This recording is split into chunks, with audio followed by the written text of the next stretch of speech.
त्या चुकांची किंमत त्यांना मोजावी लागेल. बीडच्या सभेतून अजित पवारांचा थेट इशारा, दादांचा रोख कोणाकडे यावरून चर्चांना उधाण.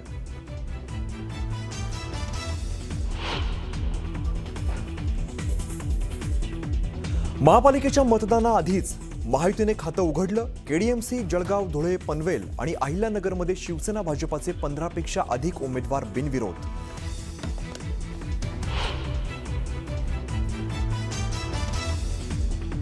महापालिका निवडणुकीसाठीच्या रणनीतीवरती ठाकरे बंधूंची खलबतं. शिवतीर्थावरती उद्धव आणि राज ठाकरेंमध्ये चर्चा.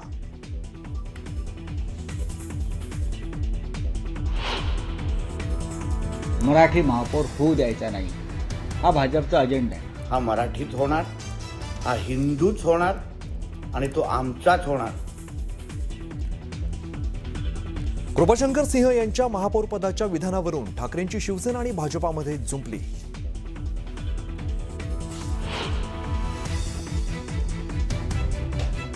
पुण्यातील भाजप उमेदवार पूजा मोरेंचा अर्ज मागे. स्थानिक पदाधिकाऱ्यांच्या दबावामुळे अर्ज मागे घेतल्याचा आरोप. अर्ज मागे घेताना मोरेंना अश्रू अनावर.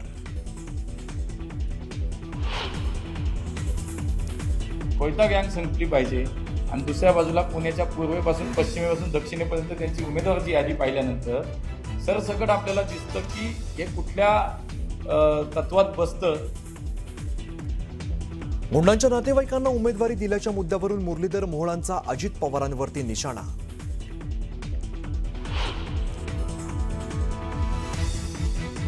अनगरमध्ये राजकारण तापलं. उज्ज्वला थिटेंची नवनिर्वाचित नगराध्यक्ष प्राजक्ता पाटलांविरोधात याचिका. शपथपत्रात त्रुटी असल्याचा आरोप.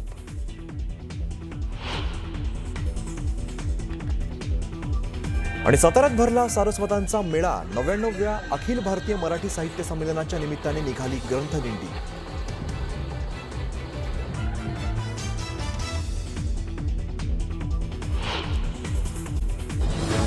बातम्यांकडे वळूया.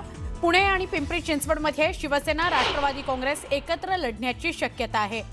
उदय सामंतांसोबत आज चर्चा केली जाणार आहे असं अजित पवार म्हणाले. उदय सामंतांशी पुन्हा चर्चा करू असा आणि मग निर्णय घेऊ असं अजित पवार यांच्याकडून कळतंय. महत्त्वाची बातमी आहे पिंपरी चिंचवडमधून. पुणे आणि पिंपरी चिंचवडमध्ये शिवसेना राष्ट्रवादी काँग्रेस एकत्र लढू शकतं. उदय सामंत यांच्यासोबत आज चर्चा होणार आहे असं अजित पवार म्हणाले. त्यामुळे अजित पवार म्हणाले की उदय सामंतांशी चर्चा झाल्यानंतर काय तो निर्णय कळवू. तुतारी म्हणजे पवार साहेबांच्या म्हणजे राष्ट्रवादी काँग्रेस बरोबर देखील आम्ही त्याच्यामध्ये बरोबर काही जागा लढवतोय.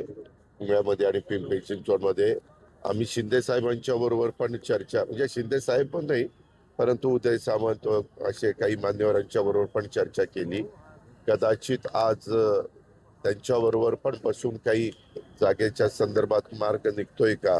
दादा कुठे पुण्यामध्ये बोलताय हे सगळं. पुणे पिंपरी चिंचवड पण नेहमी कसं म्हणतात तुम्ही आजपर्यंतच्या सगळ्या निवडणुका आठवा. आमची RPI Republican party of India Sachin Kharat यांच्याबरोबर युती झालेली आहे आणि काही जागा आम्ही त्यांना सोडलेल्या आहेत.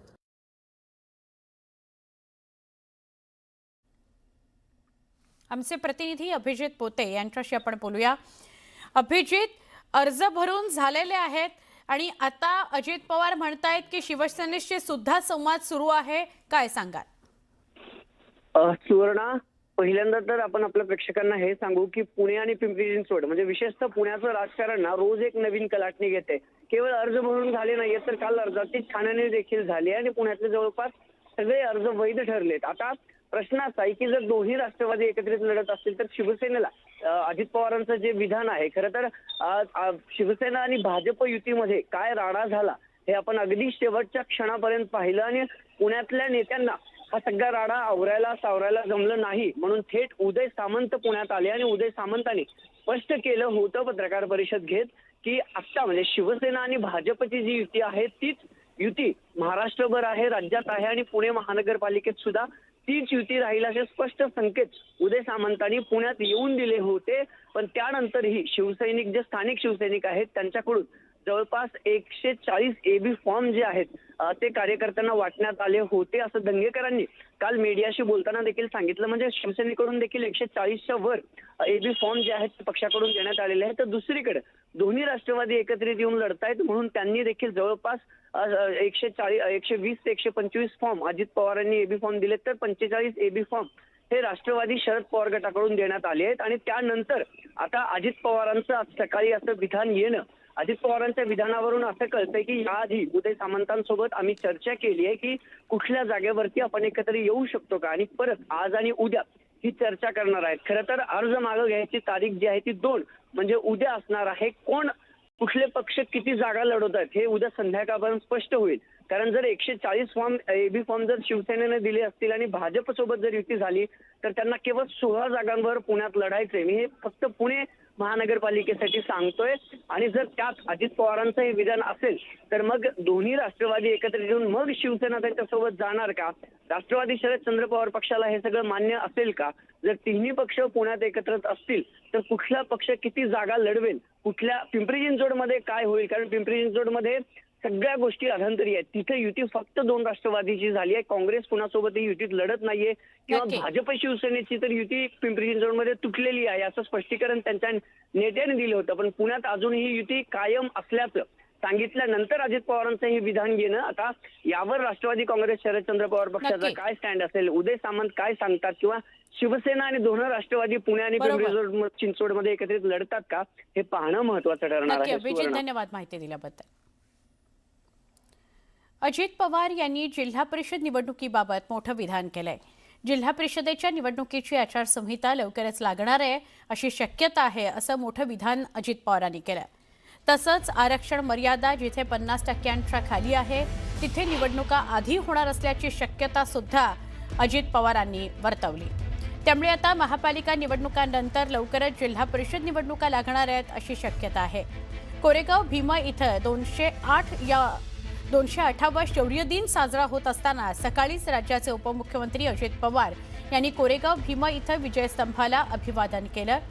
त्यावेळी अभिवादनानंतर अजित पवारांनी जिल्हा परिषद निवडणुकीबाबत विधान केल्यानं चर्चांना उधाण आलंय.